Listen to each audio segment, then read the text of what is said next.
Hello বন্ধুরা, তো আজকে কিন্তু আমি এঁচোড়ের কোপ্তাকারি রেসিপি নিয়ে চলে এসেছি। তার জন্য যেটা লাগবে, প্রথমেই কিন্তু একটা কচি এঁচোড় লাগবে। আর আমি কিন্তু বাজার থেকে এঁচোড় কিনে নিয়ে চলে এসেছি।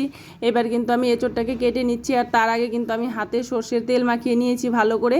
সর্ষের তেল মাখিয়ে নিলে কিন্তু এঁচোড়টা কাটার সময় তোমাদের হাতে একদমই আঠা লেগে যাবে না। আর বটিতেও তোমরা ভালো করে একটু সর্ষের তেলটা লাগিয়ে নেবে। আর যদি তোমরা বাড়ি থেকে কেটে নিয়ে আসো তাহলে তো আর প্রয়োজন নেই। তো তারপরে কিন্তু সব এঁচোড়গুলোকে কেটে নেওয়ার পরে ভালো করে ভাপিয়ে নিতে হবে। আর ভাপানোর সময় কিন্তু তোমরা নুন, হলুদ আর একটুখানি সর্ষের তেল দেবে। আর এখানে একটা ছোট্ট টিপস, তোমরা যদি এঁচোড়টা ভাপানোর সময় সর্ষের তেল দাও তাহলে কিন্তু কড়াইতে এঁচোড়ের আঠাটা লেগে যাবে না। কড়াইটা তোমরা খুব সহজেই পরিষ্কার করে নিতে পারবে। আর এই এঁচোড়ের সঙ্গে আমি একটা আলু ইউজ করব, সেই জন্য যাতে এঁচোড়ে যখন কোপ্তাটা তৈরি করব তখন যাতে শক্ত হয়ে না যায়, নরম থাকে সেই জন্য। তো আমার এঁচোড়গুলো কেটে নেওয়া হয়ে গেছে। এবার কিন্তু আমি নুন, হলুদ দিয়ে আর সর্ষের তেল দিয়ে এঁচোড়টাকে ভাপাতে দিয়ে দিলাম। তার মাঝে আমি একটা আলুও দিয়ে দিয়েছিলাম।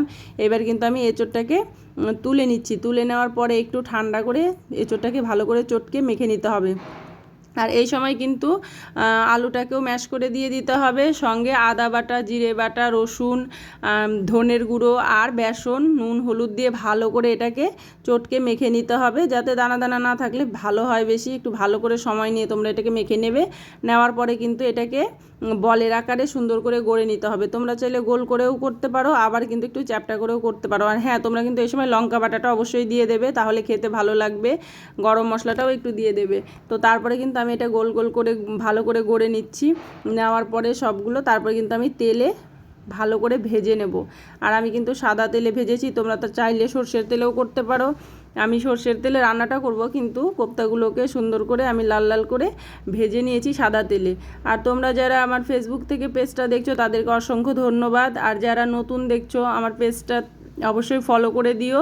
আর যারা ইউটিউব থেকে দেখছো তারা অবশ্যই আমার চ্যানেলটাকে সাবস্ক্রাইব করে দিও। আর তোমাদেরকে অসংখ্য ধন্যবাদ আমার ভিডিওটা দেখার জন্য।